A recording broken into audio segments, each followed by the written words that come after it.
słuchajcie, sprawdza, z pałą chodzi. Opona pękła. Nie będę stać, czekać nad kimś. Ja ten cennik zobaczyłem i mówię do tego gościa: ej stary, zobacz, on mnie okłamał, nie? Nie wiem, czy znacie chicharrones.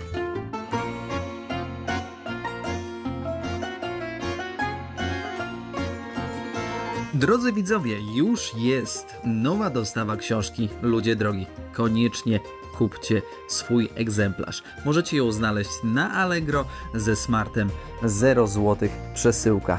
Czekam na wasze zamówienia. Lub tutaj na YouTubie w zakładce sklep możecie zakupić koszulkę do komunikacji bez znajomości języka i podróżowanie staje się prostsze. Witam serdecznie. Coś tam pasek klinowy szwankuje. Witam serdecznie w 5. odcinku z serii Honduras z Jak to daleko. Moi drodzy, jedziemy na wschód. Jedziemy na wschód, jeszcze nie wiem jak, ale jedziemy. I najważniejsze, żeby być w ruchu, bo ruch to odkrywanie, a odkrywanie to podróż, a podróż to rozwijanie się. Więc zapraszam, łapeczka, komentarz, poczta sandałowa, czyli podanie odcinka dalej, mile widziane to wszystko. Postaramy się dzisiaj opuścić stolicę Tegucigalpa. Chyba tak się wymawia, słuchajcie. Chyba jedna z najbardziej skomplikowanych stolic, których nie mogę za sandała zapamiętać. I to jest takie dziwne na tyle, że to mi się nie zdarza, bo ja mam taką pamięć, że jeżeli gdzieś jestem, to ja już pamiętam to miejsce, a jeżeli gdzieś mnie nie było, to nie pamiętam tego miejsca. Tak jakoś to mniej więcej wygląda. Maipu. My idziemy tutaj i tutaj gdzieś na tej drodze powinniśmy złapać autobusik.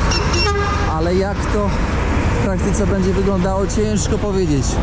Zawsze jak wychodzę z hostelu, to myślę sobie: kierowniku, czy ty czegoś przypadkiem tam nie zostawiłeś?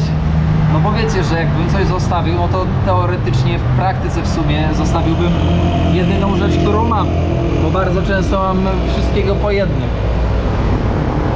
I teraz pytanie za 247 000 punktów. Czy tutaj jeżdżą te busiki? No bo czy mam drałować 3 km do punktu, w którym mam skręcić? No wolałbym zapłacić złotówkę niż drałować sandałem. Szkoda sandała. No ziomek mnie uświadomił, że tutaj busów nie ma. W centrum, na głównej drodze busy nie jeżdżą. Wszędzie jeżdżą, tylko w centrum, na głównej drodze nie jeżdżą. Gdzie logika, gdzie sens? Xiomaro, no esté sola. Pani prezydent Xiomare. Xiomaro, nie jest pani sama. Jesteśmy z panią. Xiomaro, pani prezydent, kobieta. Witam serdecznie. Kobieta w świecie męskim, w świecie macho. To jest naprawdę, powiedziałbym, wyzwanie. Pod wieloma względami. Sam nie jadłem, sorry. Ty, ziom mnie pyta coś na jedzenie, a ja sam śniadania nie jadłem. Czujecie? Jak mogę... Dobra, ale pomijając. Ta pani prezydent, nie byłoby w tym nic dziwnego, gdyby nie fakt, że jej mąż do 2009 roku pełnił funkcję prezydencką. I został po prostu zepchnięty ze stołka. No i w 2022, po 13 latach, ona przejęła stołek. Wychodzimy z miasta. A jak się wychodzi z miasta, no to szanowni państwo, to już zaczyna wyglądać bardziej, powiedziałbym... Ty, zobaczcie, ten budynek wygląda bardzo tak nowojorsko. Ale to już wygląda bardziej lokalnie. Hola amigos. Czarina honduraska. O, jest i druga. Nie będę zaczepiać, bo jeszcze ugryzie w kostkę i będzie lipa. Krótki przystanek, żeby trochę oddechu złapać. Ciudad de la Buen Corazon. I te graffiti wszechobecne. No ale tam na tym graffiti, szanowni państwo, to nikt inny jak konkwistador hiszpański. No a tutaj stadion i... No i najprawdopodobniej, co to może być? Nie wiem, jakich to nie wesele. Więc proszę tutaj nie zmyślać, to nie jest wesele. Idziemy dalej. Lodóweczka, od drzwi komuś ten materac troszkę zużyty i ogólnie stelaż do łóżka też trochę zużyty. Młoda para chyba, więc zużyła bardzo szybko. Jezu Chrysto. O matko, ty, w lewo czy w prawo, dziku? Bo ja już się pogubiłem. Ty, dla kolegi coś tu się podziało. Chyba jeszcze trzeba kawałeczek podejść. Ty, autobus. Skąd on się wziął, to ja nie wiem, ale jedzie. Sklepik. Ogólnie ten stadion to kojarzycie pewnie z odcinka 3, jak przyjechaliśmy do stolicy. No dawaj, Jeffrey. Co tam dobrego, mordo? Dawaj batona. Co tu mamy? Kokosy. Kokosy ziomo sprzedaje. Przy stadionie nagrobek można sobie kupić płytę nagrobną. Wybierajcie do koloru. Ja dorzucę się. Nie no, nie świrujcie. Żyjcie jak najdłużej, kochani. Żyjcie jak najdłużej. Takie żarty to na bok. Takie żarty to tylko w Hondurasie. A zabezpieczenie jest? Coś tam jest.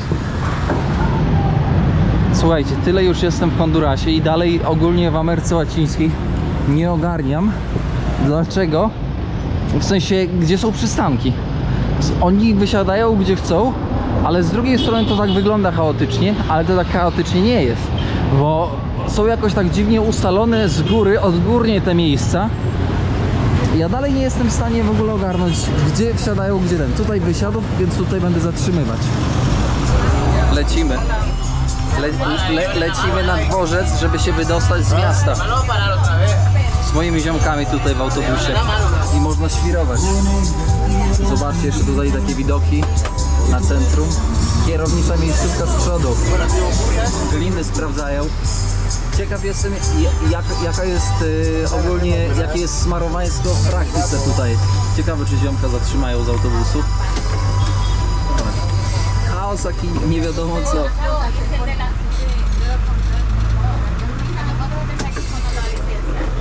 Dame, papá, ya me pararon por abajo. Jest prawo jazdy, można jechać. Leci. Prawo jazdy za czekoladę, ale nikt nie pyta.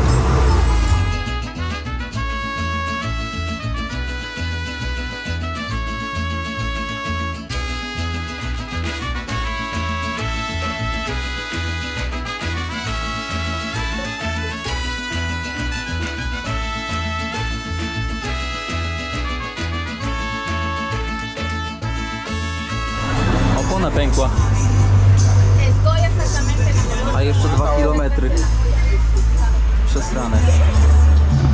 Trzeba wziąć ten, amigo. Ayer, tú, la palabra tuya.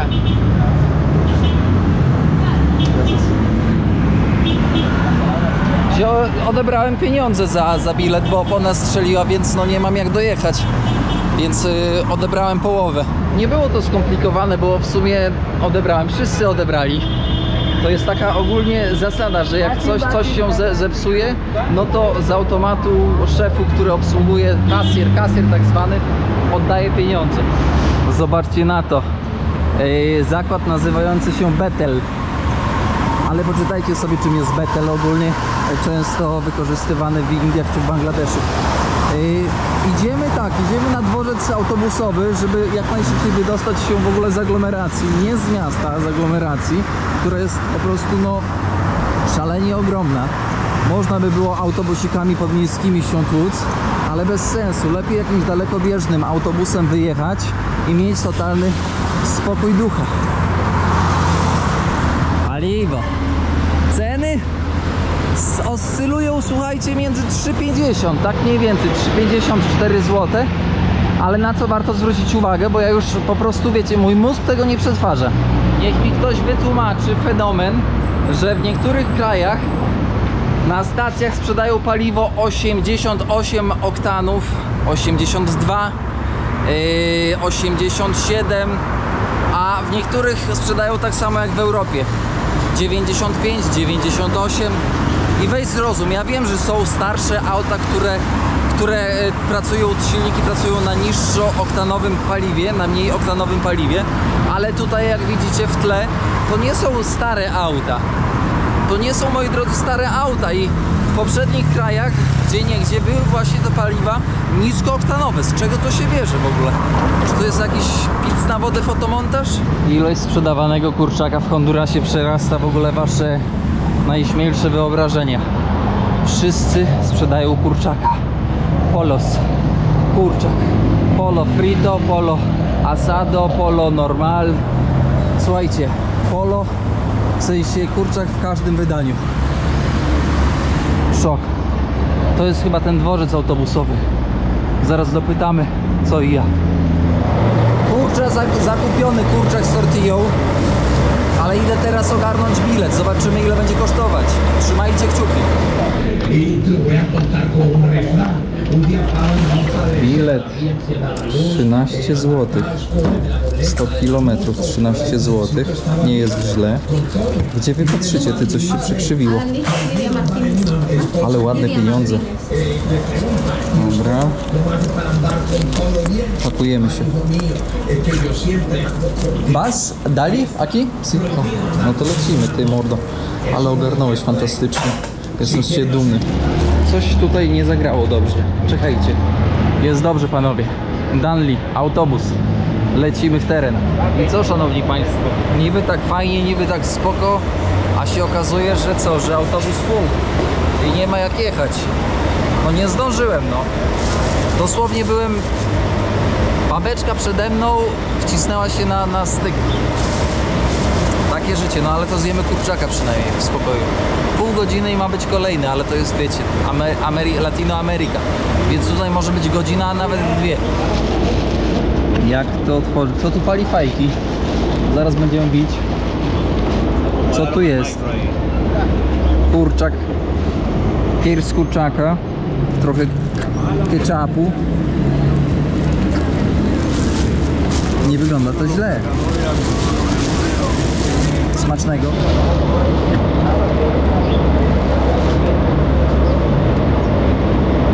Dacie wiarę, że kurczak w sosie słodkim? Niesamowite. O co im chodzi? Pamiętajcie, ten autobus duży z klimatyzacją. Kolejny busik, no to jest taki bez klimatyzacji. Rzęch. Tragedia. Ładujemy.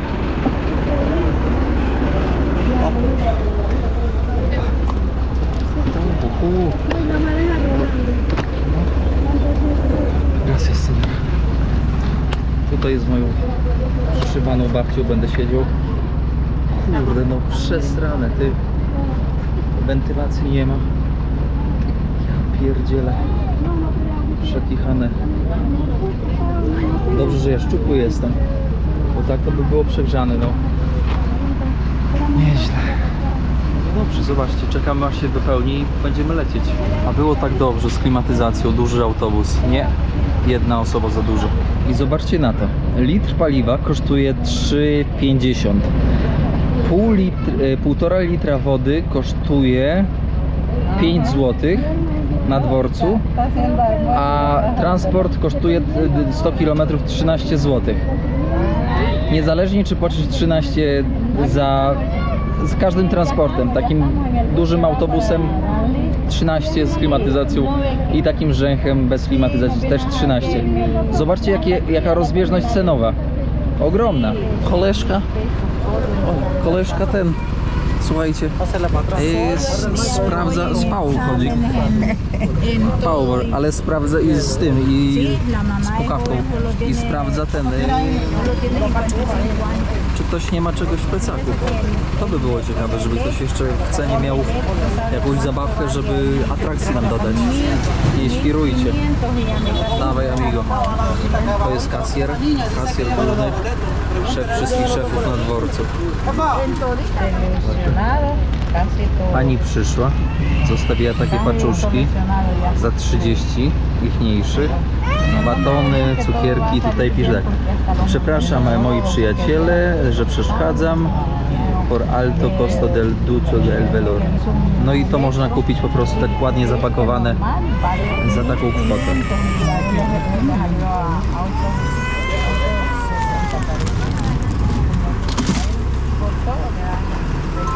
Będzie grubo, 100 km.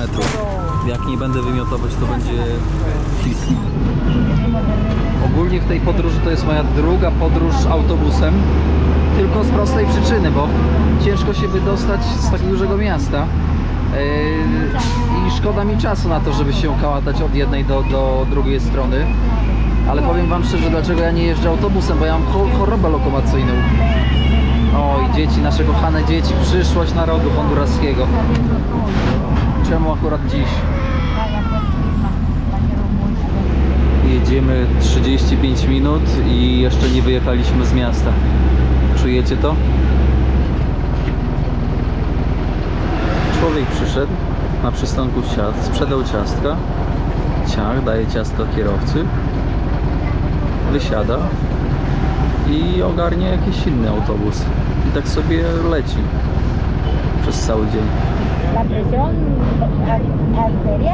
Zaczynam żałować, że jadę autobusem.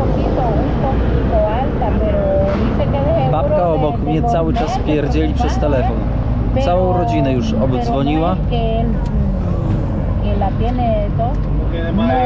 Głośno oglądają filmiki na telefonie. Jest źle. I tak będziemy jechać z 5 godzin. Dajcie siły. Pełen szacunek dla osób, które tak podróżują. Naprawdę jesteście twardzielami. Tyle w temacie. Ja bym nie dał rady.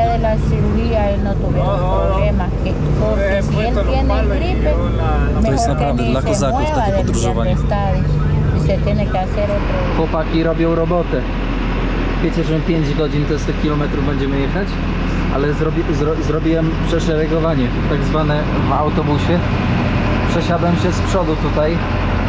Tutaj lecimy w ten sposób. Ciężka robota. Powiem wam, że no nie wiem, czy w tej podróży jeszcze się zdecyduję na jazdę autobusem, bo to trzeba mieć nerwy do tego. Kierowca, mucho gracias, señor. Pozwolił mi tutaj siedzieć. Ale powiem wam, że cierpliwość już mi tutaj kończy się.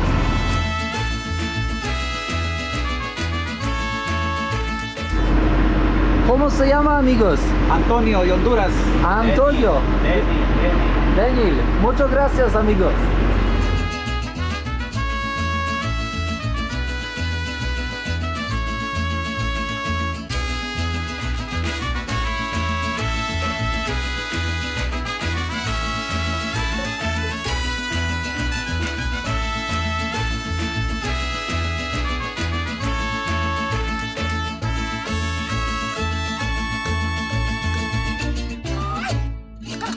Cztery godziny już jedziemy.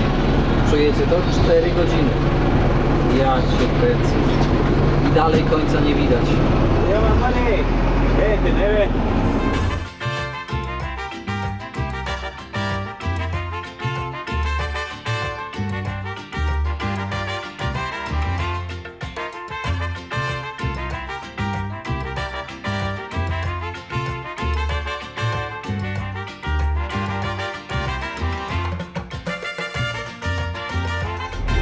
Po ponad 4 godzinach prawie docieramy, prawie jesteśmy w Danlí.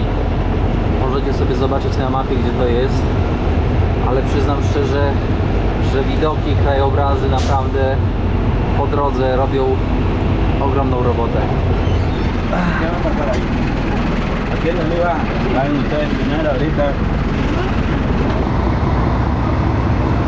Szanowni Państwo, czuję się jak worek ziemniaków.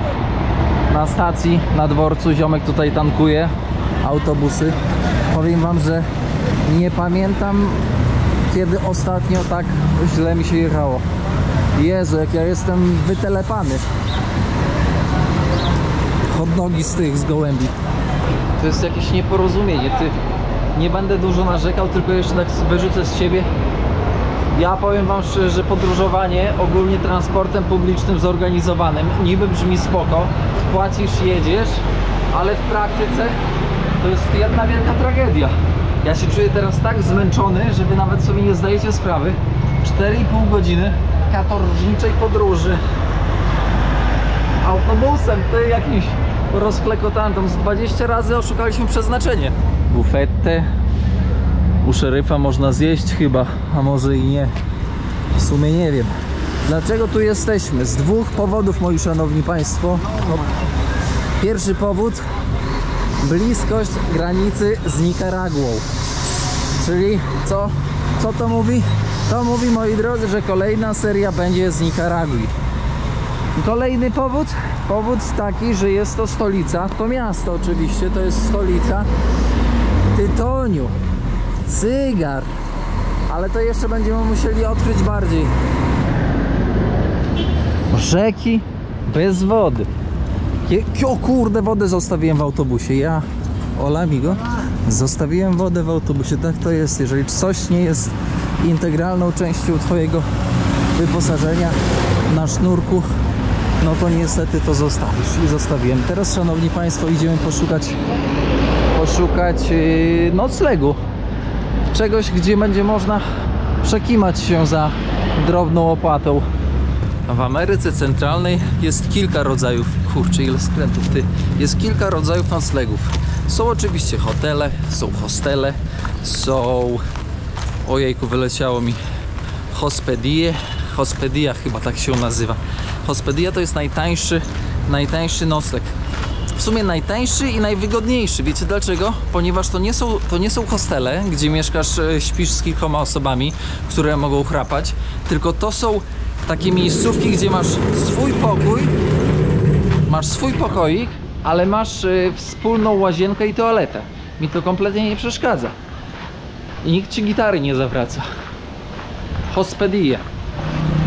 I te hospedie niby raz łatwiej jest złapać, znaleźć, a raz trudniej, bo one nie są tak pozaznaczane na mapach. Więc siłą rzeczy trzeba się troszkę natrudzić, ewentualnie wejść w interakcję z lokalnymi i podpytać. Zobaczcie, jakie znalezisko. Słuchajcie, to jest papuga, która nazywa się Amazonką. Z takich hitów to te papugi naśladują głosy. Buenos dias! A, kolega pozwala wejść. One naśladują głosy i wyobraźcie sobie, że żyją nawet do 60 lat. Ciężko na wolności 60 przeżyć. Między 25 a 60. Mucho gracias, amigo. Słuchajcie, to jest Arara Macao, która też mówi aqua. Agua. Agua. Ya vas a comer. ¿Quieres pancito? Hola. ¿Quieres agua? ¿Pan? ¿Pancito o quieres, reina? Hola. ¿Ah? ¿Sí quieres pan? Ah. Vamos a comer pan, pues. La lora, ¿qué sirve? Słuchajcie, mówi normalnie, ale faza. La lora, ¿qué sirve, reina? Dzień dobry. Dzień dobry. Ale piękna, zobaczcie. Poprzekna tutaj w tych lasach Ameryki Centralnej. No niesamowita. Zobaczcie, jaki dziób. Dzień dobry. Hola, Dios. Buenos dias. Hola, Dios. Hola. Hola. Agua. Agua. Hermano, agua la tenés ahí arriba. Ah. Pancito.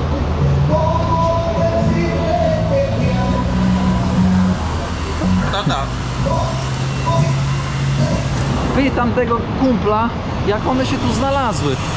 Arara, słuchajcie, to jest papuga, która nie mówię tutaj o pieniądzach, ale jest tak inteligentna, że normalnie ten ziomek sobie, jak widzieliście na tym, normalnie mógł sobie z nią pogadać. No i ona chciała wodę, ale on jej tam dał chleba trochę. Komedia niesamowita. Jakie tutaj rzeczy, ty.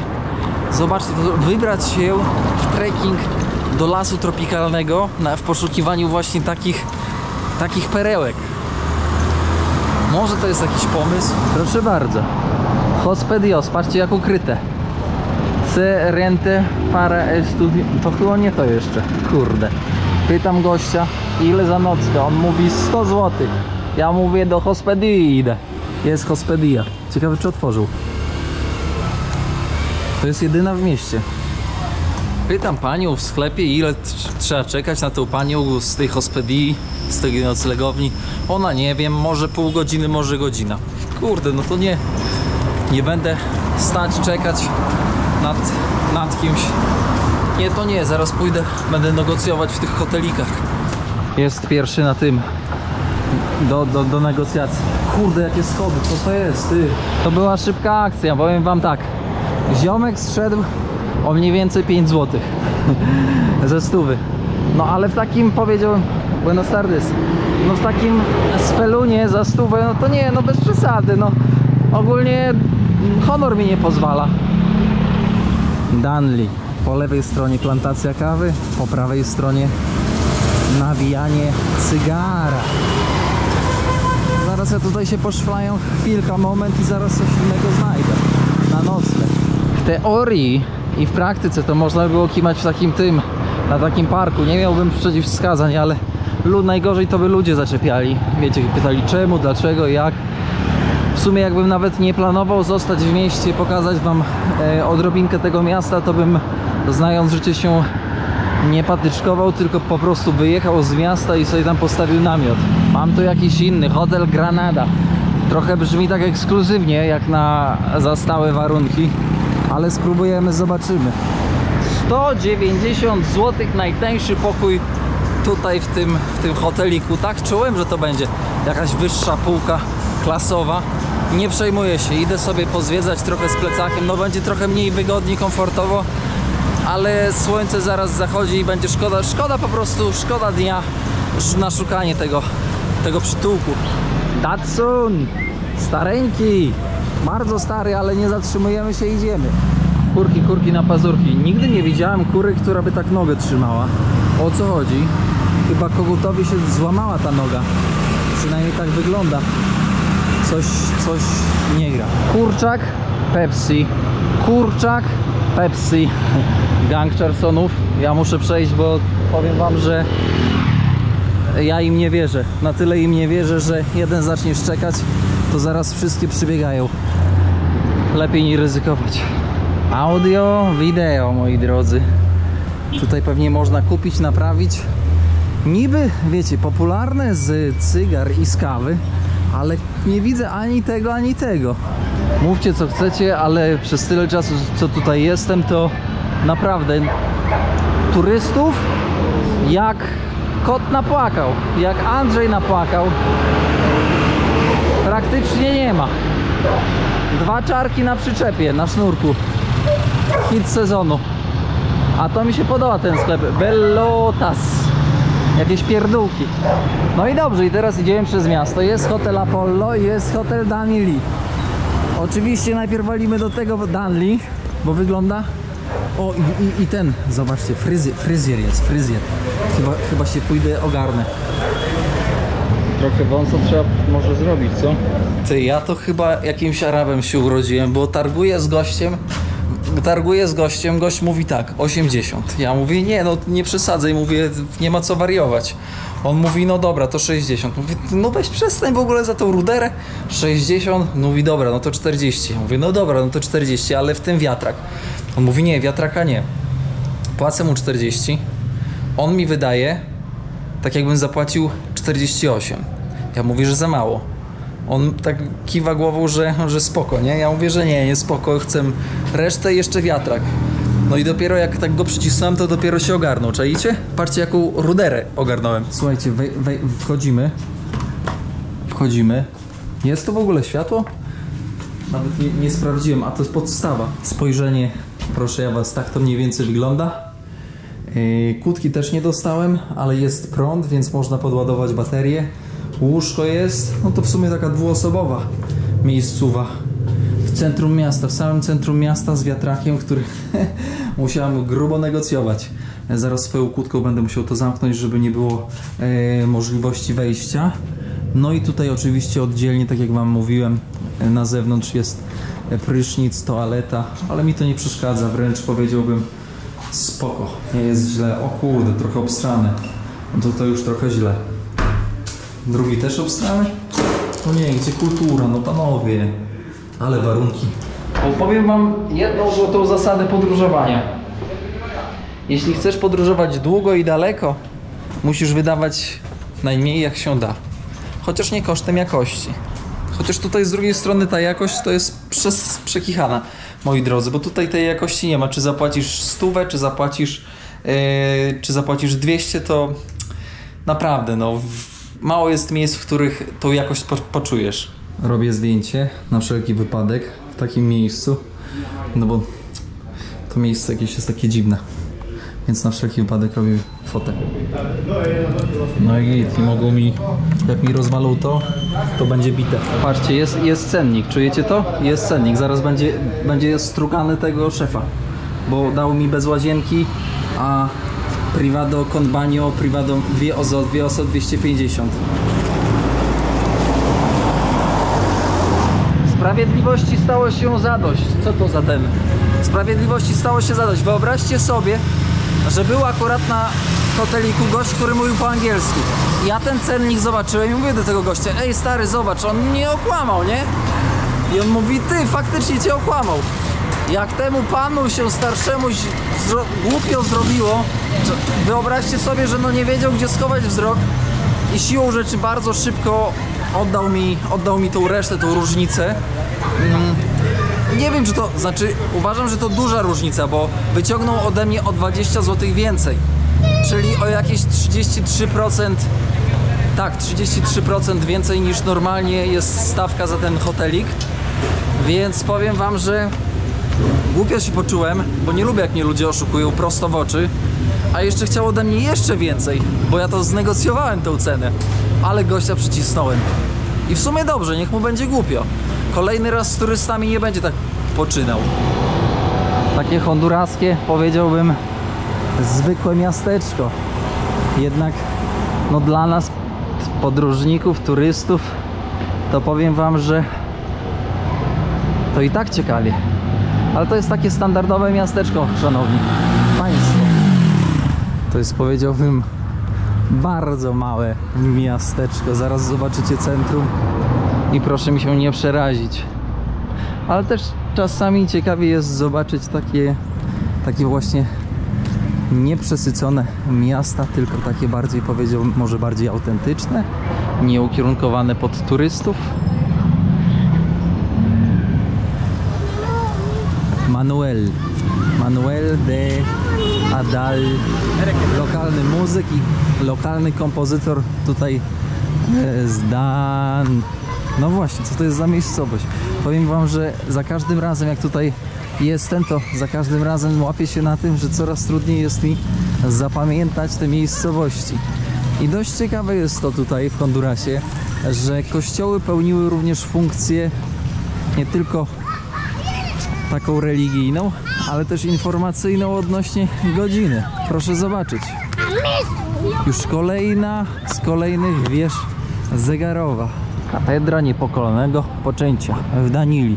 Słuchajcie, to jest tak naprawdę jedyny punkt, jedyna atrakcja, taka de facto tutaj w centrum miasta, do której zajrzymy i która jest jednym z takich najbardziej wyniosłych wyznaczników kolonializmu tutaj. Więc wchodzimy do środka i zapraszam, proszę sobie popatrzeć. Ja ze swojej strony mogę powiedzieć, że dla mnie osobiście większość tych wszystkich kościołów wygląda podobnie.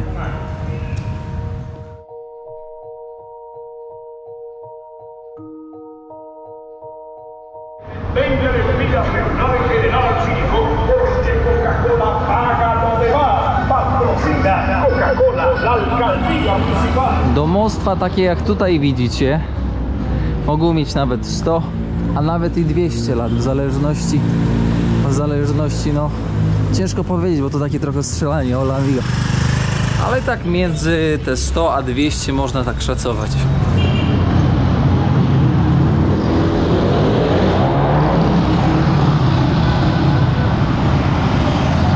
Jesteśmy w sklepie, wskoczyłem kupić trochę rzeczy do zjedzenia, jakieś owoce na wieczór. Patrzcie, co wypatrzyłem. Nie wiem, czy znacie chicharrones. Chicharrones na pikantno, pikantnie, tu jest niepikantnie. Wiecie, co to jest? Chicharrones to jest nic innego jak smażona na głębokim oleju skóra świńska. Przekąska. Nie tylko w Latinoameryce, ale również no, z Hiszpanami przyjechała. Mleko od honduraskiej krowy wciągnięte, czekoladowe. Bardzo dobre zresztą. Tutaj czarinka. A pokazać wam hit nad hitami w Hondurasie tutaj, w tej Danili. Patrzcie na to, jest latarnia. A tutaj na dole, pod każdą latarnią jest gniazdko elektryczne. Przypominam, jesteśmy w rejonie tropikalnym, gdzie jest pora deszczowa i pora sucha.